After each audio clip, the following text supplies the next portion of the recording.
Guys, so ito na nga, no? Dumating na yung time na super na worth it yung binili natin. Kinailangan na natin siyang magamit.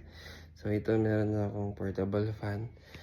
At ngayon, kung papakita ko, yan, ang ating portable solar, may 92%. So ang gagawin yan, nakakonect na yan ngayon dito sa extension namin. Ayan. Pinapaandar nyo yung isang electric fan dyan sa kabilang kwarto. At isang electric fan also dito sa kabilang kwarto. Ayan. So makakatulog kami ng maayos. Buong magdamag to. Buong magdamag to ngayong gabi. Kahit bukas pa bumalik ang kuryente.